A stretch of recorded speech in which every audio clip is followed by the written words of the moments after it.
You are right up my street. Oh, you can't make me choose. Igo by Toyota sponsors T4. Fuck me, Lee Ryan's 13. Marlene. I remember we couldn't remember the word for table. This is Your Welcome America, the podcast that explains what the bloody hell Brits are banging on about. In every episode, we translate British pop culture for America And American pop culture for Britain. You're welcome. Hi, babes. Hiya. You're back. She's back. I'm back with a huska-lusk of a voice. Don't know if you can hear that. Lovely. Picked up a wee cold when I was tending to the Your Welcome America servers in international waters. Tell you what, it's quite blustery and stormy out in the middle of that ocean. Well, actually, we are calling this, because you were, spoiler alert, in Scotland. So we are calling this the haggis variant that you've brought back to the US. I have got the haggis variant. Just for full disclosure, I've been tested for COVID multiple times to get in and out of the country, so I definitely do not have that. Just turns out I went to Glasgow and it was really wet and I got a cold. Yeah. And I'm back in LA and it's boiling hot in August and I have a cold. Fair enough. Yeah, it feels strange. How are you, babes? I'm fantastic. I've got a little visual treat for you. So this feels very perfect for us on the podcast. So my mum's currently helping my grandma to move out of her house. So she's been going through all of her possessions and she found a little summon, which is such a UK thing. And I'm hoping it's something you did in Scotland and not just something I did. I'm going to send you a quick image to your phone. I want you just to check it. Okay, so I've just texted it to you, a little image that my mum sent me. God. Okay, do you want to describe to the listeners what you're looking at? So this is very much a tea towel. And what has happened is I'm just reading it, All Saints School, 1992. Everyone drew like a cartoon self-portrait. Yeah. And then this was printed onto the tea towel. It's very strange you're bringing this up because when I was back in Scotland, I also found the old tea towel. Oh, so you did it too? Yeah, I did it too, but I forgot to bring the photo. This is a very UK tradition. So, yeah, like you said, everyone in primary school in the UK, you draw a little self-portrait and then it all gets printed together onto a tea towel that you buy. So you have all these strange children's drawings of like each other, like that they've drew of themselves. Can you find me on there? Just also for our American listeners, a tea towel. Dishcloth? Dishcloth, yeah. Right, I'm looking Can you for find Frazer. me on there? Okay, I'm zooming in. There's Bianca. I will say, I don't want to dox anyone by revealing their full information, but if you find a very troubling person called David Pascoe, I am next to him. Oh, there you are, Fraser York. No. Okay. I have a few things to say about my self-portrait, and I'm going to say them myself so you don't get into trouble. Thank you. I don't know what I was inspired by, but I think I've drawn myself as a person of colour. I think I've drawn myself and I look like a gollywog. I think I've drawn myself as a gollywog as a child, which is really troubling. I have nothing to say on that matter other than should we explain to our American listeners what a gollywog is? It's just like a racist depiction of a black person that people used to have as a doll when they were younger. It's a very problematic thing in the UK. I was going to say Google it, but don't Google it. Yeah, but I seem to have drawn myself as a gollywog. I mean, your hair is there. Your hair is there. That's actually a very good depiction of what my hair looked like as a child. Like, I did used to have that kind of structure. And yeah, just some really troubling pictures of other people around me. I don't know if you can just spot below me Jeremy. I know we're in our school uniforms, but Jeremy seems to have drawn himself fully going to work as a businessman. Oh, yeah. And then to the left of Jeremy, Hugh, I think Hugh... Wait a minute. And above, David Pascoe as well. Yeah. Hugh and David Pascoe, were they a few years behind? I'm not sure. Hugh seems to have drawn himself as a Freddy Krueger-like character. Yes. Or an Edward Scissorhands. Yeah. So I wish I'd taken a picture of my tea towel. I had one... I think we had a couple, but there was one where I had the good idea of... we would do each other's pictures rather than draw your own. And the one that someone drew of me, Ewan, who we called Eban, he drew a picture of me where I've got a big quiff, translation pompadour, and I've got giant stars in my eyes. Jesus Christ. Where do I live? Where do I live? You live in the fucking Hollywood, the city of dreams and City stars. City of angels. Got those stars in my eyes to this very day. My starry-eyed surprise. Remember that song? Yeah, I'm just trying to remember. My starry-eyed surprise. Wait a minute, we're not talking about Butterfly. Come, my lady, come, my lady. You're my sugar baby. No, there was definitely Starry-Eyed Surprise. Was that their follow-up single? My Starry-Eyed Surprise. Okay, I need to look it up. Okay, yes, Starry-Eyed Surprise. It was the guy from Crazy Town, but with Paul Oakenfold. We've just looked up and listened to it. Shifty Shellshock, who I totally fancied as a kid. So obviously you had a little trip back to Scotland, which we're going to kind of get into more in your topic, right? We are going to get into that, but I do have something to tell you. Okay. I've got an update on Egyptian grandma. Oh, an update? An update. Is she back with us? First of all... She risen from the sarcophagus? What's First happening? of all, please, for this update, if you could just maybe insert a clip from The Mummy. I am proud of what I am. I am a librarian. So, the update on Egyptian grandma, first of all, still dead. She's still dead. She's not come back to take us all down, No. Imhotep style. But when I was back in Scotland, I saw my uncle, and he told me a fact about Egyptian grandma. Okay. Never guess where she was married. The River Nile. Egyptian grandma was married at Norwich Cathedral. Is that not weird? Just connecting my life with your life. Wow. Norwich Cathedral is gorgeous.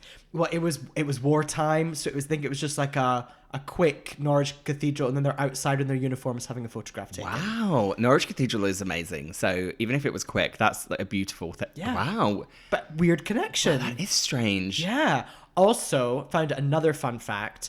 Mother and father of Egyptian grandma. Now, this isn't completely confirmed, but it sounds like they were linguists and also maybe spies. Okay, before we properly get into the episode, we should say, because we've not been here for a while, I'm Ben. I'm Frazer. Frazer like razor. We, as we do in every episode, we are going to discuss an American topic and a British topic, and we'll work out the US or UK equivalents. That's just what we do. But before we do that, shall we get into some feedback? Absolutely. Cue Janet.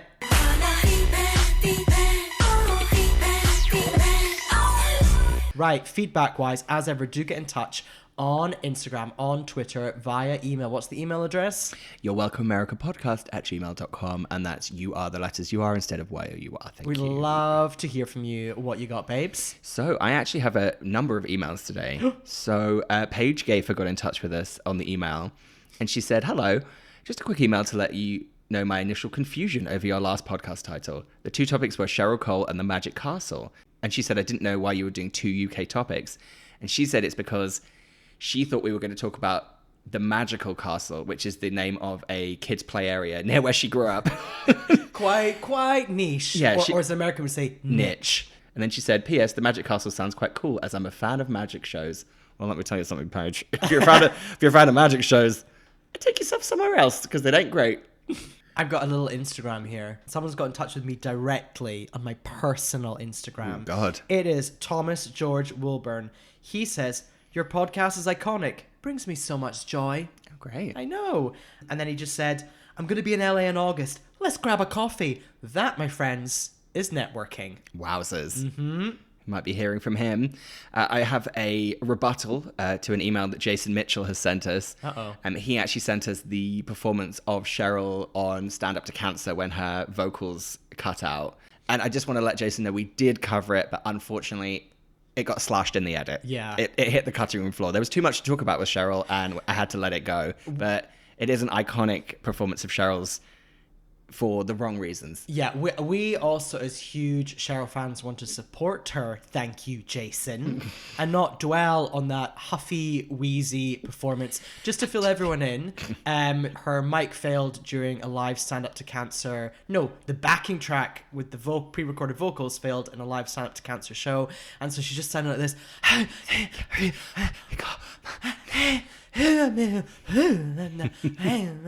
Oh, we also just had a bit of some feedback. It actually came in recently, but someone's been going back through our archives. Lovely. So Julie O'Donnell, she said, "Clearly the new pod is hilarious. You're so funny and engaging." That's a direct compliment to me for the Pussycat Dolls episode that I did by myself. Oh. Thank you, Julie. Oh. Not the only reason this is getting read, but it is quite a large part of it.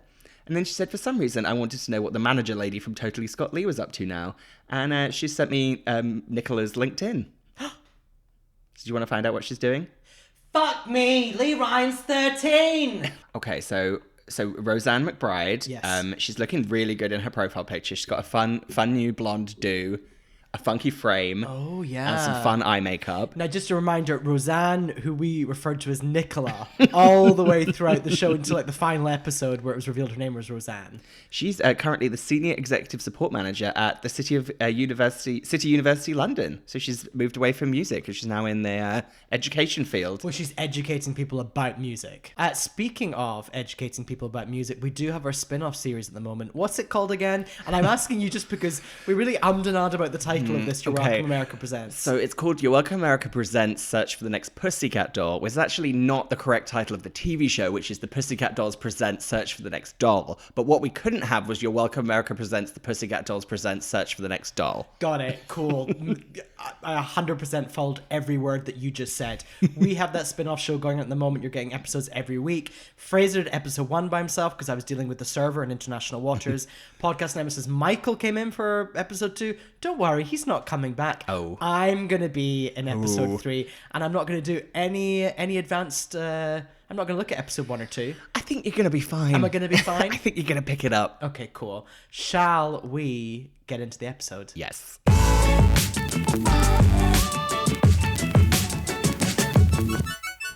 And we are back. Before I get into our topics and explaining, just a little disclaimer. I've had to turn my air conditioning on, so if it does sound like we're recording this kind of underneath a jet engine blasting at us, I'm really sorry, but it just was too hot. It was an untenable situation, and we live in Los Angeles, so sorry about it. Yeah, we're only like 8 minutes in, and I was drinking cold brew, and I was just...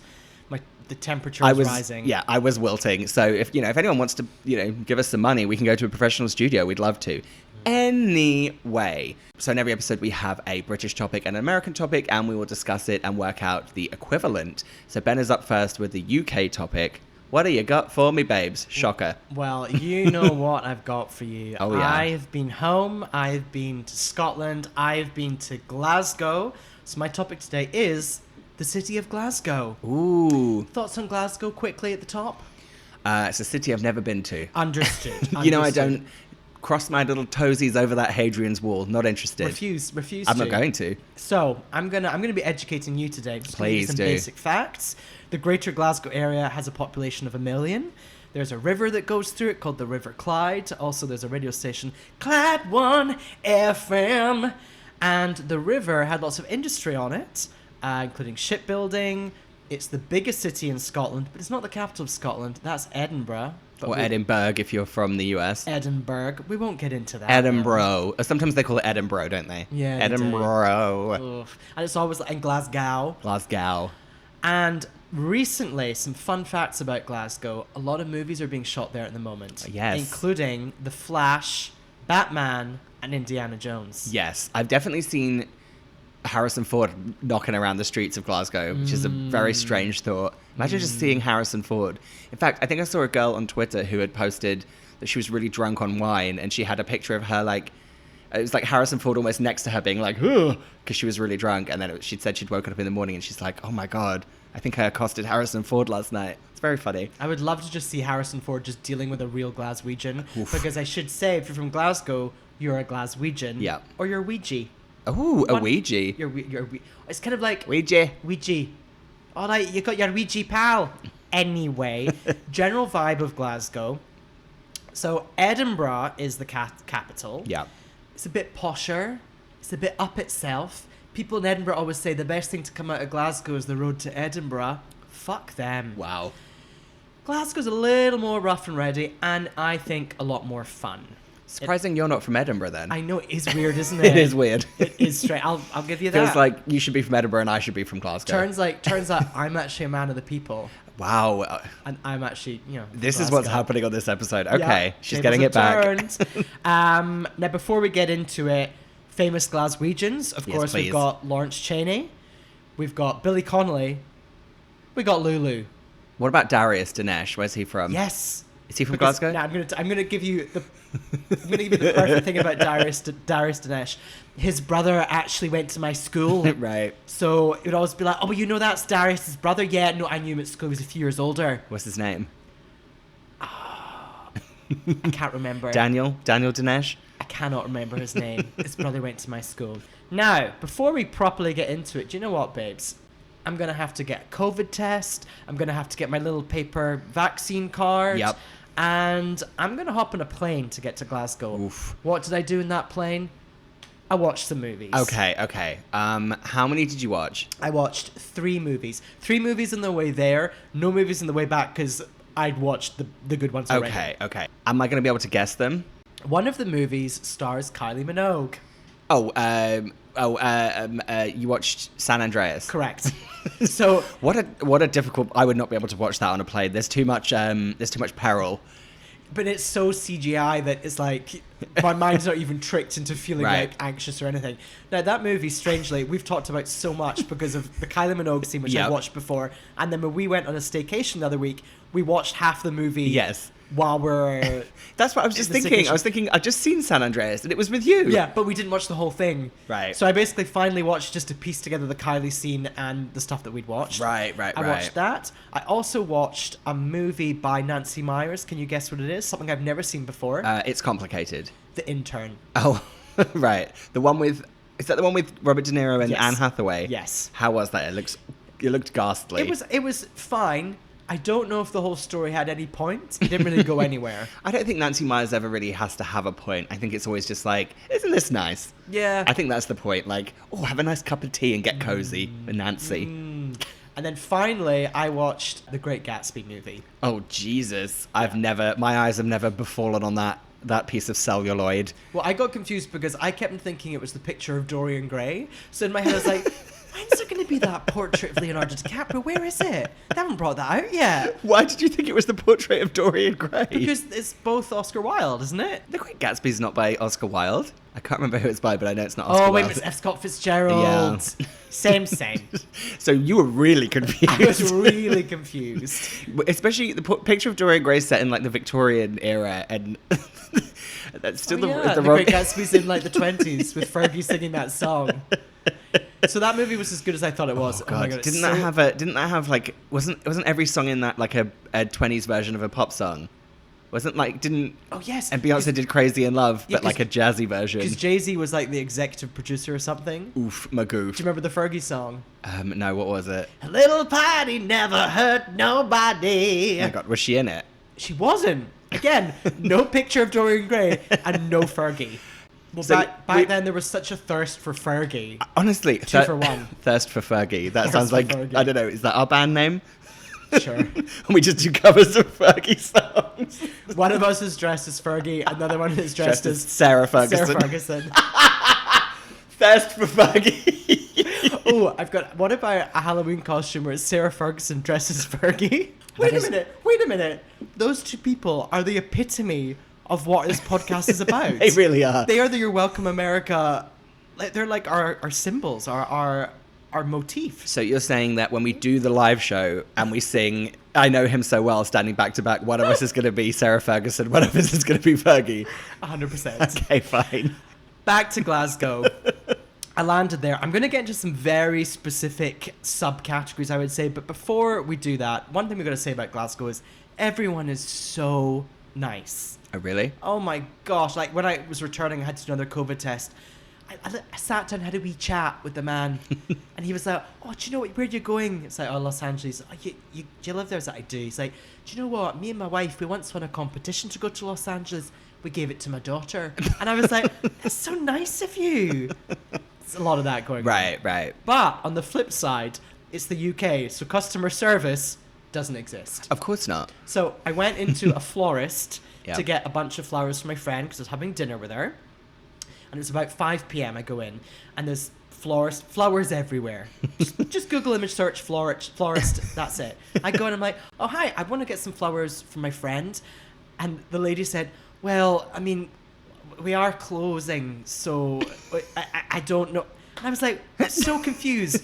The shop is open. There are flowers everywhere. Can you not just make me? She was like, "I suppose I could make you." I'm like, do you want me to buy flowers or not? It's like it's very strange, like very reluctant, like sale. But Yeah, she's like, ugh, really? so I suppose, like, I mean, we are closing, but I suppose I was like, "Oh my God, thank you so much for doing me a favor, doing me the favor of letting me buy some flowers from your shop." So there's a lot of that going on. Right. So you burnt her shop to the ground, right? I did. I bought the flowers Yeah, and then I brought torched the it. shop, Yeah, torched it 100%. perfect. But it rains all the time in Glasgow, so it got extinguished.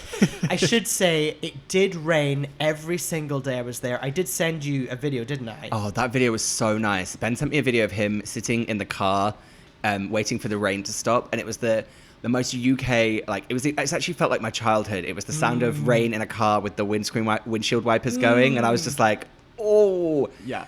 And I was worried that you didn't have a coat, but you took your coat with you, didn't you? Well, I didn't have a coat, but I had like a layer, my metallic silver puffer. layer. Not even a puffer. Oh. Because this is the thing, it was never actually cold. Right. But I had that silver, like, waterproof layer. A waterproof layer. So, a waterproof layer that I bought for $10, I've only worn in LA twice. Once when I dressed up as J-Lo. Yeah. And another time when it was merely spitting with rain. Yeah. I thought, oh, I'm going to put that on. First full day I was there, drove out to my dad's, went to see my guy. Frazer. Great name. Great name. Stopped off at Marks and Spencer's. Okay. I'm going to send you 3 pictures. Oh, wow. Okay. From Marks and Spencer's, and I just want you to describe them to the listeners. Okay. So, first picture is £2 is what this costs, and that is the Percy Pig dessert sauce, is what it's called. Yeah, raspberry dessert sauce. Oh, it's raspberry. No. That's not raspberry. If you look, that's the price tag for the thing next to it. Oh. This is just Percy Pig dessert sauce. It's just Just pink. pig. Yeah, it's a squeezed pig. A pig flavor. So that's pig flavored dessert sauce. So that looks vile. Do you not think it looks like the ooze in Ghostbusters 2? It really does. The next thing I'm seeing are Percy Pig mini bites. So let me just look at the description here. Percy Pig flavored mini bites with marshmallow and fruity jelly pieces. Oh, so it's like a Rocky Road, but with marshmallow and Percy Pigs in it. That's a no from me. And I think the third one's really going to irk you. Oh. Percy Pig fruity flavored cake jar. So this appears to be a jar which is filled with pieces of cake, Percy Pig sweets, and icing. It's like a deconstructed cake shoved in a jar. It's It's like just- if you had all the remnants of a cake and you just shoved it in a jar. Yeah. How are you meant to eat that? I mean, you've got to have a fork for that. That's got to be forked. With ice cream, maybe? Yeah, well, yeah, you could have that with ice cream, and then you could put the Percy Pig dessert sauce on top of the whole thing. Really get that, like, artificial pig flavor. And I'm sure there's like probably like a Percy Pig drink, like a fizzy piggy drink. I'm not into the Percy Pig world and the branding, you know that. I know you're not. But Do you like those suffice to fizzy say- tails, actually, though? I will say I like the Percy Pig fizzy tails. Suffice to say, the Percy Pig empire booming. Oh, of course. One day I went to a museum with my dad. Slim pickings at the museum cafe. So I had coronation chicken. Oh. I would actually go as far to say that coronation chicken might be the food of my actual nightmares. Yeah.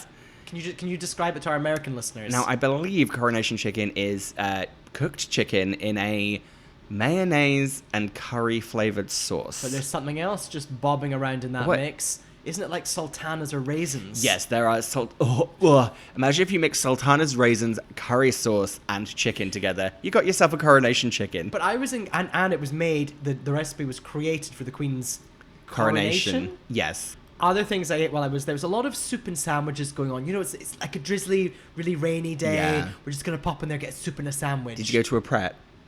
Went to Pret, Okay. smoked salmon sandwich. Yep. Of course, had to do it. Similar vein, went to a Cafe Nero, went to a Costa. Oh, lovely. Really did it. You really hit all the big chains. I know you're not a huge coffee drinker, but out of those, where would you get your coffee from? Probably Cafe Nero. Now, why? Because it's kind of stronger, isn't it? Yeah, I think it's stronger. I always think it's Italian. Yeah. Probably not. Also, crucially, loyalty card. Yes. Oh, you got to get your loyalty card. Yeah. Yeah, I feel like Cafe Nero is probably owned by like McDonald's or something. Probably. Other things I ate in Scotland, a fish pie, homemade. Lovely. Would you like that, though? Of course not. Didn't think so. A caramel Tunnocks wafer, very Scottish. Yes. Do you like those? I do, but I don't, because I used to work in a cafe at a zoo, and I had unlimited access to Tunnocks tea cakes and those caramel things, and Right. I really went for it. And now the mere thought of a Tunnocks tea cake, especially, Vomsville. Yeah. But suffice to say, food in Scotland is a big deal. Right. We had a wonderful fish and chips one night. Ugh. It was phenomenal. Not as big as I remembered, but it was great. Oh god, it's been so long since I had fish and chip chips. That's like Really I good really chips. want those chips, like salt and vinegar.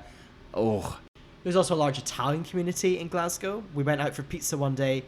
It was maybe some of the best pizza I have ever eaten in my life. Wow, a bold claim. We followed it by going to the latest sensation in Glasgow, which is a little cafe called Loop and Scoop. How do you feel about that name? Very good for your accent. That double O. Loop and skip. Loop and Scoop. Okay, let me tell you about this.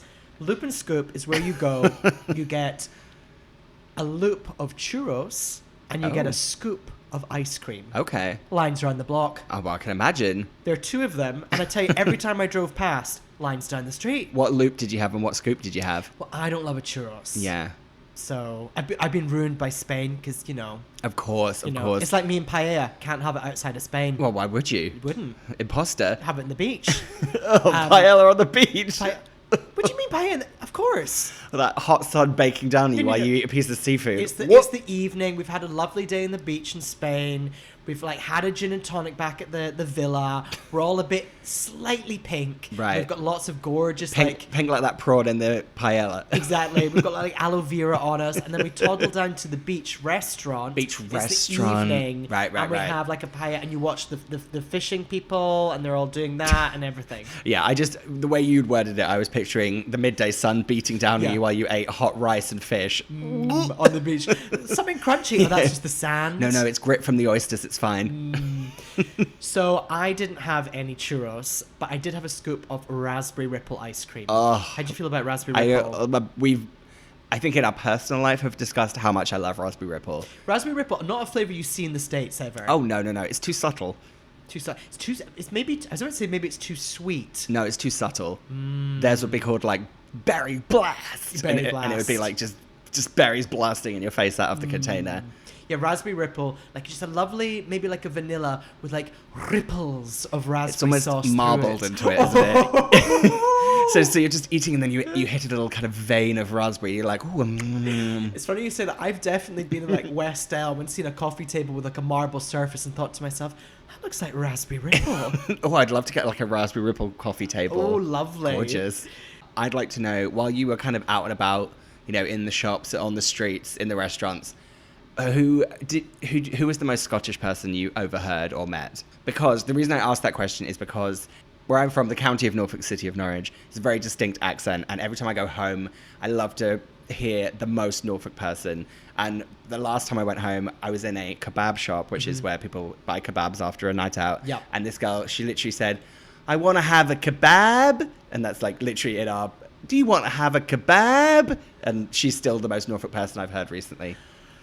Do you know, I can't think about this trip, but on a previous trip home, we went to a very famous fish and chip shop, a chippy, in Anstruther, which is a little fishing place. And it is it's properly famous, this fish and chip shop. It's fantastic. And we go there, and we're sitting down, and you could either order the fish, either breadcrumbs or batter. Right. And so we said to her, what do you think's better? Which should we get? And the lady just said, oh, it's better with batter.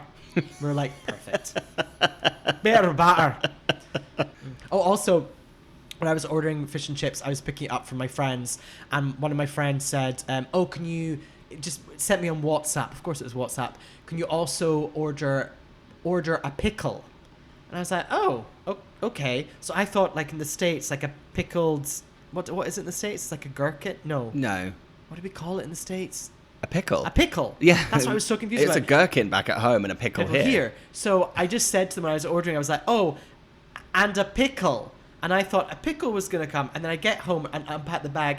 One pickled onion wrapped up in a bag. I was like, why didn't you ask me to order pickled onions? Yeah. A few pickled onions. No. And I just said, a pickle?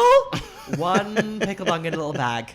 I hate pickled onions so much. Onions. Do you know what pickled onions are good with? Shepherd's pie. Ooh. Okay, that does sound kind of good. Yeah? What would you have with a shepherd's pie? Would you have anything on the side? Ketchup. Oh, ketchup. I love a pea on the side. Oh, yeah, you got to have peas with a shepherd's pie, yeah. I don't want peas throughout it. I want peas on the side. Yeah, no, of course. Yeah, okay. While I was back, I saw my dad. Yep. And he asked me to clear out a closet in the spare room. Okay. Because I had a lot of shit just, lying around in that closet. Okay. So I got rid of a lot of it, but I kept a few other key items. I'm just now going to send you pictures. I think there's a video as well of some of the things that I kept. Okay, sorry, there was a video that confused me. Okay, so first thing I'm seeing is a Sky magazine from January 1998. No, January 1999. And it has Victoria Beckham on the cover, and it says Posh Spice because she's worth it. What? Wow, I need to just read through some of the... Okay, so the headline of this Sky magazine, it says 1998 remixed, the year's heroes, zeros, blaggers and boozers. And the list simply just reads these people. Cameron Diaz, Robbie, All Saints, Michael Owen, Billy, Chris Evans, Jim Carrey, Jennifer Lopez, Zoe Ball, Denise. Denise, who's Denise? Richard Bacon, Catatonia's Keris, Chris Moyles, Fatboy Slim, Lockstocks, Nick Moran, Paul Whitehouse, Marty McCutcheon, South Park's chef. Oh my God, remember people were obsessed with South Park chef. I love seeing Marty McCutcheon in the same list as Cameron Diaz. That makes me really happy. Also, I love Catatonia's Keris. I feel like she could have just been Keris Matthews. Yeah. Who's Denise? Is that Denise Van Outen or Denise Richards? We'll never know. Is it both? It's just simply Denise. And underneath this is exclusive interviews, frisky photos. Wow. Okay. Oh, wait a minute. Oh my God. Deck the halls with bowels of sex. Fantasies in the flesh. Shag Tetris. Bournemouth Bonkathon. Bonkathon. We need to explain to US listeners, bonk is like sex. Yes, isn't euphemism for sex. Oh yeah, I bonked her. I forgot Sky magazine. So Sky magazine was meant to be kind of a racy mag, wasn't it? Yeah. Next thing we have is the OK magazine's. Oh my God! It's a video of Ben throwing down 3 separate OK magazines devoted to David and Victoria's wedding. Yes. Which is quite something. Kept all 3. Gorgeous. And then finally we have a signed Ben showing off a signed copy of Jerry Halliwell's autobiography, If Only. Fun fact. Where did you get that signed? Met her in person. Wow. She had like a press conference in Glasgow and a signing, and she was going through that stage of kind of just wearing all black and being as demure and simple as possible. And I remember lining up to get the book signed, and everyone's like, just move along quickly, blah, blah, blah, blah, and you weren't allowed to ask for her to write your name, but I was like, fuck this, when am I going to get to meet Jerry again? So I was like, Jerry, can you please write to Ben? And she did it for me.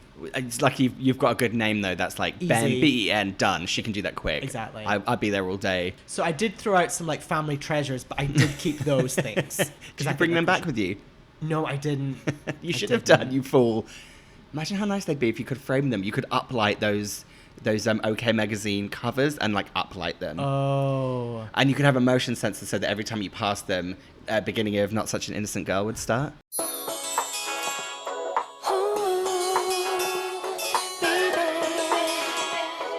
Had a lovely trip. Great. I was in the West End of Glasgow, gorgeous Victorian buildings. I was out in the countryside, lush greenery. I went up north to a fishing village where my aunt and uncle live. Lovely. Seagulls, I heard them. And I also went to the centre of Glasgow. And I'm going to send you some pics of a few select just places that I saw. I feel like I haven't seen a high street for a long time. These are some real high street pics I've got going on here. Oh, wow. Okay, the first picture I'm going to describe, it's a pavement, covered in rain, and it's a scribbler. Now, can you Gorgeous. Can you explain to our listeners our relationship with Scribbler? Well, to US listeners, Scribbler is a greetings card store, as they say. But basically, Ben and I, for some reason, would always arrange to meet outside of the Scribbler in Soho, and it became our place. And I feel like we always just have to meet there because you always had to go in and buy a card for someone. So it was always like, I'll meet you at Scribbler in Soho. And it was like, I'd go in and Ben was just flicking through the racks trying to find like a fun anniversary card for someone or something. Oh, wow. Next up we have, again, it's kind of a city centre pavement in the rain. It's Fat Face. Now, Fat Face, 50% off sale. Fat Face is a store. I've never really considered what is the theme of Fat Face? What is it? Isn't it like a surf shop, Fat Face? Or It used to be sailing. It was like sailing. It's anything nautical. And I would say the woman coming out of Fat Face seems like she was not a Fat Face customer. Why was it called Fat Face? I don't know. It's like like not even fat with a PH. It's like the chain here, Fat Burger. Yeah. I'm like, I don't want to shop or eat somewhere called Fat. No. We have a lovely picture of a Topshop, which I think is no longer actually a Topshop. Is that like the faded sign of an old Topshop? It is, R.I.P. Then we have, this is a video, Ben panning down from a Cath Kidston display. Oh, it's closed. Yeah. Oh. That was just some good news one day when I realised that the Cath Kidston shop had closed. Really? You don't want to buy any kind of checkered tea towels from Cath Kidston? Lovely. Maybe like a kind of like a shiny tablecloth with like pig details or something on it. A wipe clean. It's like a wipe clean kind of checkered, red and white checkered tablecloth is what you buy from Cath Kidston, isn't it? Or an apron.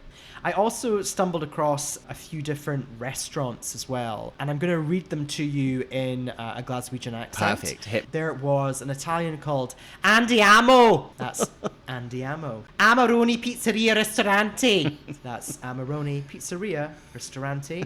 And then, I tell you what, Mexico, there's a taste of it in Glasgow at Taco Mazama. That's Taco Mazama. Mexican street food. Is it? I don't trust Mexican food that's travelled all the way over that Well, that ocean. I really don't. You know my feelings about Oaxaca. Yeah, I don't trust Mexico being represented authentically in the UK at all. 100% no.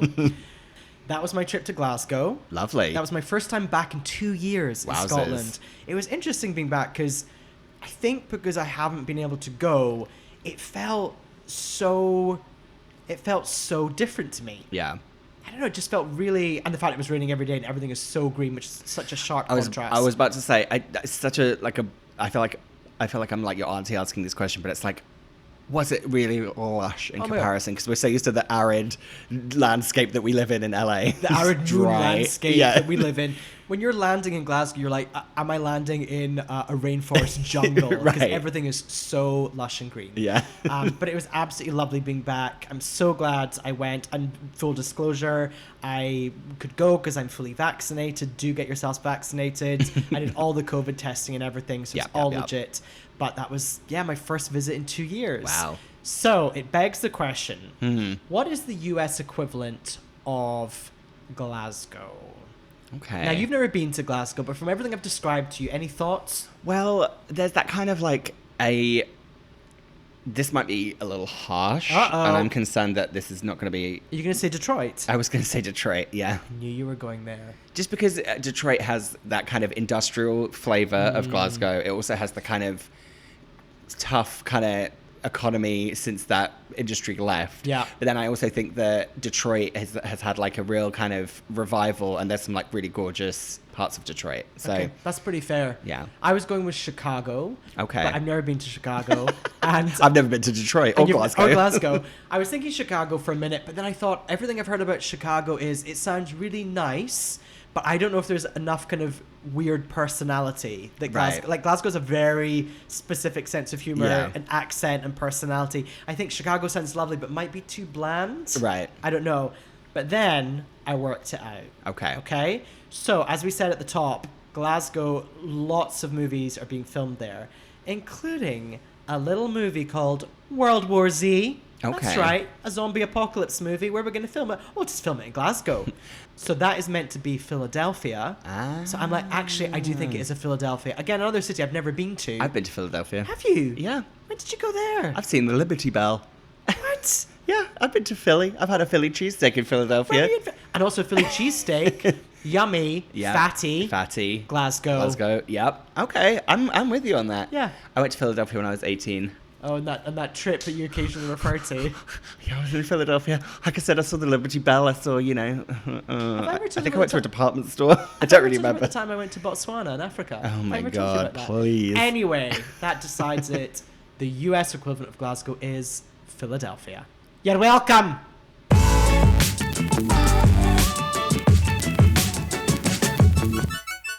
Okay, we are back. I've just waxed lyrical about Glasgow. Glasgow! So we now need our American topic. It's a surprise today. I have no idea what it is. I know you've done extensive research for this American topic, Frazer. What is it? So this topic actually comes as a suggestion from podcast nemesis Michael. Well, he's just trying to derail us. Well, so if this is terrible, we've got him to blame. Okay, cool. He suggested that I have a little look into the kind of US tradition and strange thing that we're not used to, which is known as summer camp or sleepaway camp. Oh. Seeing as it's the summer, it's that time to go to the summer camp, the kids are coming back. So I got to thinking, that got my little noggin turning, and I thought, summer camps. Now, much like a lot of things that we talk about in the American side of this podcast, it's all based in movies and television. Oh, sure. So I'm going to give you a bit of boring backstory on summer camps, and there's some problematic elements of it. Okay, so just the overall thing is, a summer camp or sleepaway camp is a supervised program for children or teenagers conducted during the summer months. The traditional view of a summer camp is a woody place with hiking, canoeing, and campfires, although that thing is kind of changing these days, but we're looking at kind of the traditional part of it. In the United States, girls' kind of summer camps were the first thing in the 1900s, mainly based in New England. And then here's the real tricky part of it. Basically, it says... there was outdoor activities such as canoeing, archery, and hiking, and then there'd be kind of indoor things that you would do, which is like crafting, amateur dramatics, fire making, which is quite troublesome. Here's where we start to really go down some difficult territory. Campers slept in wigwams, tents or open dormitories. Fine. And then it says, this is where we get into real dicey waters. Mimicking Native American traditions such as council fires and storytelling generated a sense of community and inspired campers to become conscientious members of a group. Typically, girl campers wore their hair in a version of native style. Oh, yikes. Uniforms were standard in most camps, but braided hair and headbands were common attire for campers. Yikes. For camp ceremonies and pageants, girls would dress in special native-inspired dresses. Fucking hell. And then it just says, in this era, camps were considered to be a natural pathway for young girls to develop healthy bodies, self-assurance, and a sense of community. And also a sense of the culture that had been destroyed beforehand. I got to jump in with 2 reference points straight away. Adam's family values. Very important. And also, Yep. I'm gonna paint the scene for you. It's 1999, and it's the summer holidays in the UK. Yeah. Okay? 7 till 9 on Channel 4, you might have watched The Big Breakfast. Yeah. After 9, what comes on TV? It's The Bigger Breakfast. Yeah. Do you know what's in The Bigger Breakfast? Bug Juice. Bug Juice was... I used to watch Bug Juice. Oh my god, Bug Juice. So Bug Juice was a reality show, wasn't it? It was all Very early. Very early, filmed at summer camps. Yeah. I was obsessed with Bug Juice. Me too. I was so jealous of those children. I wanted to be American so badly. I wanted to be American. I wanted to go to camp. It was all like the camp dramas. There was... Yeah. So actually, now that you've mentioned that, I just want us to talk... So that's kind of just the vague overview, but have you ever been on a summer camp? Okay. As a... Because I know that, Gosh. you're A, Scottish, so your life was different and very privileged, so who knew what you did in your summers? Yeah. Did you ever go on a summer camp? Yes and no. Okay. Yeah. So I watched Bug Juice in 1998, got obsessed with it. So I started Googling summer camps in the States. I was desperate. You were using Google in 1998? Yeah, but, well, in 1999 because I got Ask Jeeves. I got the first iMac. Do you remember that iMac? The first one ever made. Well, yeah, absolutely. I was like, Steve Wozniak's actual Mac. Exactly, had, right? and he changed the plug to like a UK plug and sent it my way.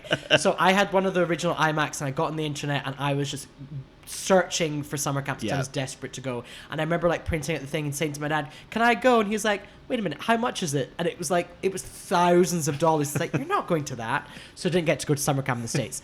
Now, in the States. In the States, I really thought you were wanted to googling go. places to go in Scotland. No, that's in the very, States. That's very funny of you. I love that you printed it out like printed a formal proposal. Because I had a really funky printer that was the same colors as my iMac, like that green and white, and it would print out really slowly, and it was color, and it used so much ink that whenever you printed something out, it was really floppy. floppy. Yes, I remember. If you printed out really dense colored pictures, Exactly. you had like a wet piece of paper in your hand. So didn't go to summer camp in the States. Now in the UK, I think the main difference in terms of the success of a summer camp Yeah. situation doesn't really happen in the UK because of the weather. Yes. But well, I think it's weather, and I think that we also don't have. We do have some. We have like a lot of woodland Yeah. in the UK, like we definitely do. But I think that Well, you've been to Central Parks, I've been to Centre Parks. I'm from Norfolk, of course. I know my woods. Yeah. But I also feel like in America, there's just like, I think people will travel further to do stuff as well, won't they? Whereas in the UK, people don't want to travel as far to do stuff. So I feel like if you just didn't have woods near you, there just wouldn't be a summer camp. Whereas people in America Yeah. are willing to like fly and bus their children like to the actual woods to get them out of Totally. their hair. And it sounds like they were in the States, they're like proper residential things. You go for like 6 weeks. Precisely. They're much longer, and you like stay there in cabins, and it's a thing. You literally get rid of your children for the entire summer. Sounds dreamy. At the beginning of every summer, what I would do is Yep. I'd get a lovely notepad that I'd purchased from Paper Chase. I'd get out a ruler, and I would just draw a grid, and I'd plan all my weeks. My God. Okay? What a sociopath child you were. Go on. And so in those weeks, there would be art camp. Yep. There would be drama camp. And when I was younger, there was tennis camp, but I hated tennis. But it was never proper camp. You never stayed away. Yeah. So, for example, art camp, I went to Glasgow School of Art. Don't know if you've heard of it. I actually haven't. Okay, it's really fucking famous. It's also burned down twice, famously, Ooh. despite the rain. And you would go there, and I'd do art classes every day, but I wouldn't stay over. And then I did drama camp, where we would go to the theatre in Glasgow, and you're there for 2 weeks, and we did like West Side Story, and at the end of the 2 weeks you performed it. Or we did Fame one year and we performed it. Who did you play in West Side Story? In West Side Story, I played... Were you a shark or a jet? Do you know what? I can't remember, but the next year it was Fame, and I played Shlomo, and I had a solo, and it was very exciting. Yeah. It was really good. But that was just part. So yeah, so I've never done like a stay away camp. For a while I got really excited because there were some.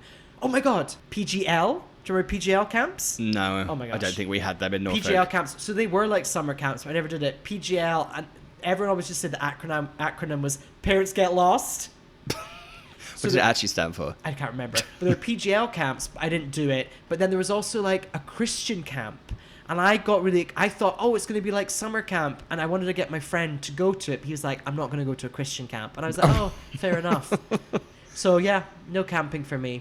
I do love the idea that you tried to force your friend to go to Christian summer camp and they wouldn't go with you. I tried to force my dad to pay thousands of pounds for me to go to camp in the States. And I tried to force my friend to go to Christian summer camp. Neither worked. Yeah, I hear what you're saying. I had a similar thing where you and I are very different personalities, so not at any point did I draw a grid in a book to work out what I was going to do. I just kind of sloppily, I feel like my mum was just driving in a messy car and I was just like dumped in different locations wearing probably the wrong clothes and being like, ooh. But yeah, I definitely used to do summer activities, but it was never called camp. Yeah. So I did like actually, I think I was part of something called athletics camp, which is very funny to me right now because, you know, even though I am a fit person, I certainly am not athletic. And I used to do I honestly remember learning how to do like the high jump and pole vaulting and like a steeplechase, which I find very funny, the thought of me doing that. Wait. Pause a sec. A steeplechase? Yeah, remember steeplechase? No. Steeplechase is the one where there's water on the other side of you have to climb over you have to jump over like a hurdle and there's water on the other side. I have no idea what you're talking about. I feel like you're gaslighting me into thinking I'm making up steeplechase. Steeplechase, I just think of, isn't like a steeple part of a church? It is. The steeplechase is an obstacle race in athletics, which derives its name from the steeplechase in horse racing. Oh, it's actually it's more of a junior athletics thing. It's a jump over water. It's a jump over barrier with water on the other side. Got it. Very strange.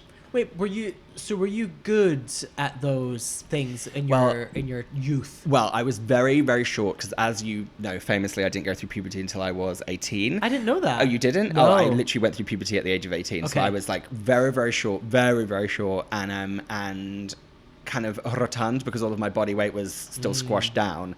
So I was not good at things like steeplechase or hurdles because I was so short. Yeah. But I was very, very fast. Those little legs really took me. So I was really good at the sprints. So I used to be good at like 100-meter sprint and those kind of things. And I was also quite I was quite strong. So I was quite good at like the real, like the butch things like shot put and like discus and javelin and stuff like that. So I feel like right now, my body size and my body structure would really suit me well to do the things like discus and shot put and javelin, don't you think?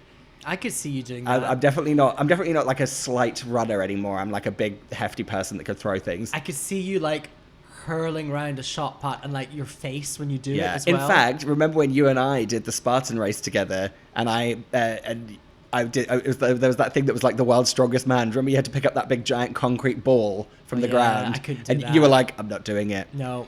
because your strengths lie in your little mountain goat legs. You were Exactly. running, you literally scaled that mountain while my big fat oaf self was like crawling up like a troll. Yeah.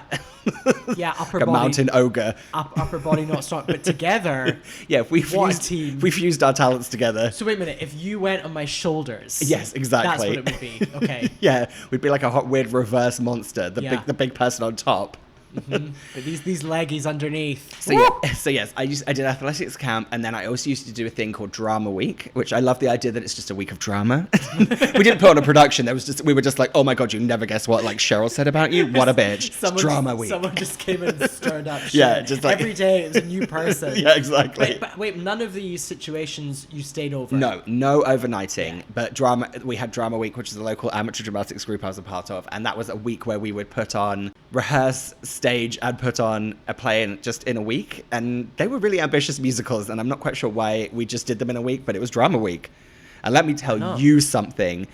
Drama happened in Drama Week. We had relationships, we had breakups, we had fights, we had friendships formed, we had friendships falling apart, we had musical numbers, we had mostly homosexuals pretending they were straight, we had, girls who weren't getting attention from boys in real life becoming stars, I tell you.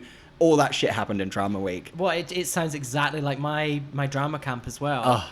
I mean, that second year where I got cast in Fame, they did it like you were professionals. Yeah. So you all auditioned. Wow. And then you sat in the auditorium, and then the organizers stood up on stage, and one by one they would be like, the role of Carmen goes to blah blah blah, and everyone applauded, and that person went up on stage. Oh my god. So imagine The thrill of getting And then also you were just talking about relationships. Yeah.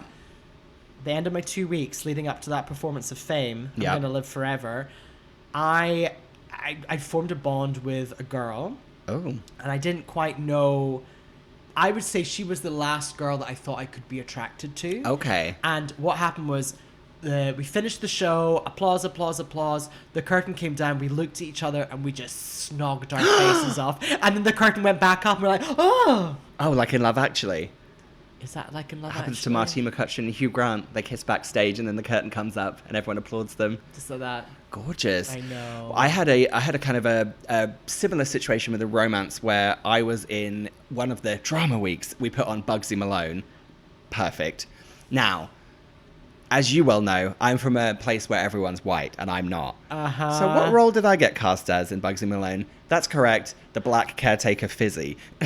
Now, the reason I was happy for my racial typecasting is because Fizzy had a solo. So I had a full solo song, and the romance started with me and this girl whose name I've forgotten, because it was a ballad, so it was quite like, to stage it was kind of boring. It was basically me pushing a broom around and singing, tomorrow, tomorrow never comes, what kind of a fool did they take me for? Now, in the film, I believe that Fizzy sings this and does some tap dancing. I think clearly a consensus was taken that I wasn't able to coordinate singing the song, pushing a broom, and tap dancing because I was quite young. So this girl I think there was a girl at Drama Week who could actually tap dance. Lovely. So basically, almost like a dreamlike moment, she came out and tap danced behind me while I swept the stage and sung my solo. And her and I formed a real bonding connection where people were saying that we were boyfriend and girlfriend. I think we were just bezies. Oh, I also love the idea of you singing that slow emotional song. I feel like she did almost like an interpretive dance. It was like a slow tap with there was a lot of like faux Charleston moves that happened in our production of Bugsy Malone, but Have I ever told you about the tap dancer at my university? no, you haven't. So her name was Kerry, and she was a tap dancer, but she had nowhere to rehearse. And in her like halls of residence, I was like, "Oh, Kerry, don't tap no more." So she would go to the laundry room, Right. And the laundry room, weirdly, it had, if you were inside, it had that mirrored glass where inside it was a mirror, but if you were on the outside, you could look in. So whenever you walked past the laundry room, there was just Kerry tapping away, just facing out, but she couldn't see you. Just to bring it back to that production of Bugsy Malone, my favourite detail of our one and only performance we did, I think it built up to like maybe 2 performances actually. What was it? Wait, what stage or what theatre was it at? It was in a village hall. Oh, okay, so you weren't at like the King's Theatre in Glasgow. Okay, noted. So So my friend Millie was cast as the lead Blousey, opposite Bugsy. So she got the big part.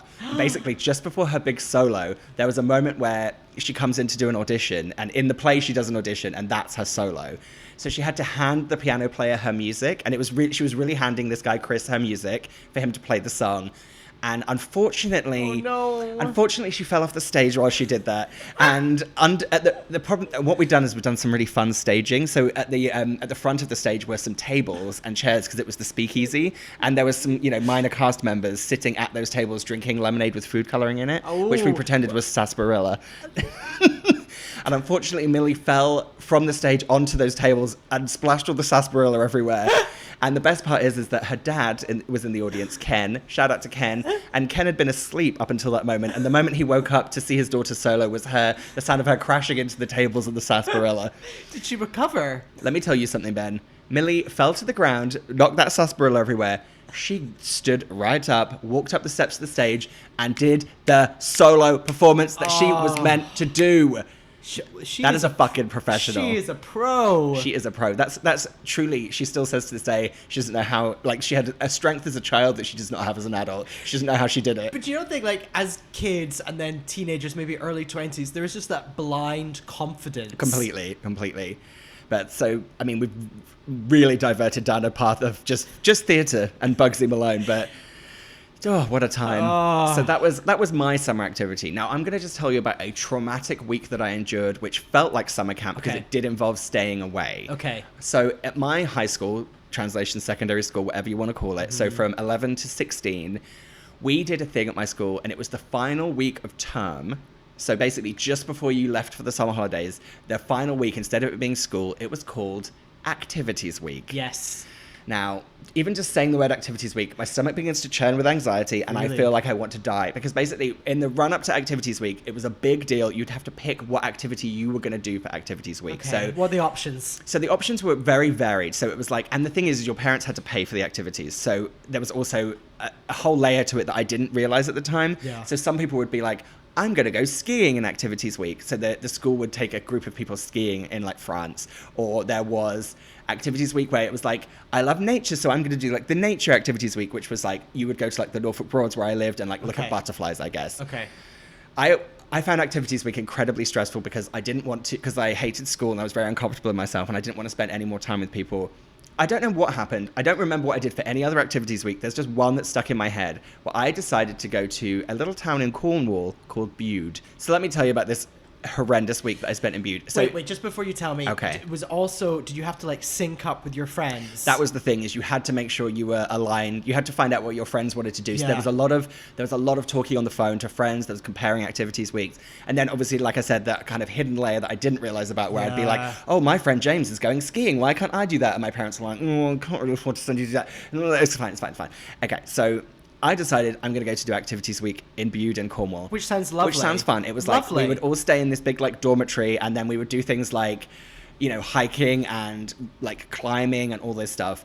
I don't know what happened. I think there was just it was that week where my difference from the other children really showed. So especially because you got divided up into boys and girls dormitories. That was always the worst. Yeah. So I think if I'd been allowed to stay in the girls' dormitory and hang out with my friends, this would have been a different week. But there's just a few details burnt into my brain in the place where trauma stays. And it's basically us all sleeping in a room in bunk beds and people saying horrible things to me. I remember that. I don't remember the specifics. I remember there was a jovial kind of almost like the camp counselor you'd have in America who was in charge of the activities. And I remember there was a thing about how if you had asthma and an inhaler, you always had to bring your inhaler with you. And I remember it was a really long walk to get to this activity we were doing, and I forgot my inhaler, and I remember the man shouting at me and everyone laughing. And the irony is I had to run to get my inhaler. Hello, what's going to give me an asthma attack? Running. Wait, do you still use an inhaler? No, I grew out of it. It's because I was unfit. Okay, got it. Yeah, I think it got confused because I was unfit, despite the athletics camps. It's because I told you I was 4'1" and 100 stone. So there was a lot going on. Anyway, the final nail in the coffin is going to be a little story that's going to sound a little familiar to you as my friend, even as a 37-year-old. Okay. There was I do remember that we had to do a lot of activities where I wasn't able to have access to go to the toilet. So there was a lot of talk of has everyone gone to the toilet because we're going to be gone for a couple of hours. So there was a time when I think I had gone to the toilet and I was a little nervous about what we were doing, so I needed to go again. And I remember I had to say I need to go to the toilet, and then this guy shouted at me in front of everyone, which is really good if you're feeling bad about something and conscious of it. And he's like, I can't believe you need to go again. Go on, go back in. And then I went, and I think I was so scared and so like rushed that I kind of like had a big wee patch on my shorts because I'd like rushed and I had a big wee patch, and I came back, and this guy who in my head was like 50 and I'm now thinking was maybe 17, probably 18, pointed out my wee stain on my shorts, and everyone laughed at me. Was he what, like an organizer? Yeah, A he was leader? like some like camp leader person. Ugh. Yeah, and everyone laughed at my wee patch on my shorts, and yeah. I'm sorry. But you know the trick to do for future? If you get like a wee patch anywhere, you then just wash your hands and you dry your hands on your shorts or your trousers. I wasn't so smart. I was naively thinking, he's humiliated me once already. Surely he's not going to point something else out. He did. What's interesting about that story in general is you haven't mentioned one single activity you did.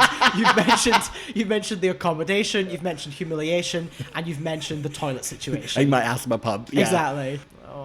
I'm sorry, babes. Hey, listen, it's not like I still remember any of the details about it and they're bringing it up now at the age of 37. So, yeah, I do feel like you in the sense that I had a romanticized view of a summer camp. Yeah. But then now I'm talking about that week in Bude and Cornwall that traumatized me for the rest of my life. I do worry that if I had gone to summer camp, it would have basically been like that. No, because I don't think I would have been able to hang out. I would have been able to hang out with the girls, but I wouldn't have been able to like stay with them, and I think I still would have been bullied. But you know that we would have, as young gays, we would have ended up going to like drama camp. A drama camp, yeah. And everyone would have been fine with everything there. You're so true. You're so right. Actually, I think things would have been very, very different if I'd got to go to a US drama camp. Yeah. That would have been like the making of me. I would have done a solo in the show. So what do you think of in your head when you think of American summer camp, like traditions that we didn't have in our weird summers that we had in the UK? Oh, I just lots of like running over canoes on the lake and. So they do a lot of weird things. I was looking into some of the like traditional things you do at camp. There's obviously campfire. There's like s'mores and all that shit that they love in this country. Hate s'mores. S'mores are fine. There's too much marshmallow for me. Yeah. Cut the marshmallow out. I just want like chocolate and the biscuit. That sounds nice. Anyway, so one of the things they do is they have a lot of like, there's something called, which again, we're really getting into some dicey territory here. It's called a color war. Now, before you freak out, the colors are usually like one team's blue and one team's red, but they have these big kind of, almost like military style kind of things where the camp gets divided into two parties, and it's like capture the flag, I think they do. And okay. No, the color war, is it like that race that people do in London No, with all the guys? No, it's not that. It's not like the Holly Festival. Okay, got it. It's I think it's basically like two teams, and I think you have to like capture members of the other side, and there's like base camps. I'm not really sure. I'm actually going to need any American listeners that went to camp to tell us a little bit about what that was. Yeah. Because I don't understand. And then I think there's more things that go specifically with specific camps. So if you did go to theatre camp, there was this, or if you went to like Jewish camp, then there was that, Christian camp. But unfortunately, when you start looking up all the summer camps, one of the ones that I think is really harsh is like the they called them fat camps at the time, but like the weight loss camps. That's really like a dark thing to do to a child. I really don't like that. That's nasty. Now, obviously, there are a lot of movies set in summer camps. So we have Addams Family Values, obviously, where the great Thanksgiving scene. There are obviously Friday the 13th, all takes place at summer camps, and that's Jason killing all of the camp counselors. You don't like Friday the 13th movies, do you? I do. Okay. Yep. They're really good. Yeah. Did you like the remake in like the 2000s? I think it was like a Michael Bay like remake, and there's a lot of elements that are completely terrible, but there's actually some really fun elements. I think you should watch that. This is just us having a conversation about movies now, but I think it's like 2009 or something, or 2010. I'm kind of fun. I must have seen it, but I don't remember. Yeah, it's kind of fun. It has like some fun twists and turns. So I think that's just a movie wreck for you. And then there's also, I feel like there's a really big movie, but we're too old for it, which is Camp Rock, starring Demi Lovato and the Jonas Brothers. Yeah. I'm just going to read you the description of Camp Rock because I think it's very funny. At a music camp for gifted teens, a popular teen idol overhears a girl singing and sets out to find out who the talented voice belongs to. What he doesn't know is the girl is actually a camp kitchen worker with a fear of being heard. I mean, I don't know about you, but now I want to watch Camp Rock. I feel like if we'd been of the right age, that would have been prime us. Oh, yeah. What about, do you remember the movie Camp Nowhere that Christopher Lloyd was in? Oh, yes. I liked that as a kid. Ooh. I don't want to divert us back to Camp Rock, but Okay. even though I haven't seen the film, I did look at the IMDb trivia, and one of them, I don't know who they are, but I love this piece of trivia. It simply just says, Peggy wore a total of 14 headbands in the movie. I don't have too much more to say about summer camp. If anything, really just talked about traumatic events from my childhood, but, you know, that's what this podcast is for. So I actually had from podcast Nemesis Michael, this topic was suggested, and he also offered me up what he believes to be the UK equivalent. So let's hear it and discuss it, and you tell me what you think. I've got a thought as well. He thinks that the UK equivalent is boarding school. Because he said that it's like basically Americans would be like disgusted at the thought of sending their children away for boarding school to like live in a different place, but what they are happy to do is get rid of their children for the entire summer for like 2 months and never speak to them. Okay, that's pretty good. I was gonna go with a topic that I just bring up a lot, and that's the Duke of Edinburgh. The Duke of Edinburgh camping trips. It's really tricky because I think that there's so many different, like, because as we've said in our UK summer holidays, it's really more of like a kind of a grab bag of different things that you kind of just have, your family just has to plan and drive you to constantly. So it's kind of, there's almost nothing we can compare it to. What about a kids or teenage club at a hotel in Spain? Well, funny you say that. I was thinking the only thing that we have close to it, genuinely, you're correct, is, when we go, lots of British tourists go on vacation to Spain, and if you stay in a hotel or resort, there's what they call kids club. Oh. And that really is a way to truly offload your children for days and days at a time, and you just do shit activities like archery and all that kind of shit, right? Mm-hmm. It's okay, maybe you're right. Maybe the UK equivalent of summer camp is kids camp at a hotel all-inclusive resort in Spain. Lovely. You're welcome. Gracias.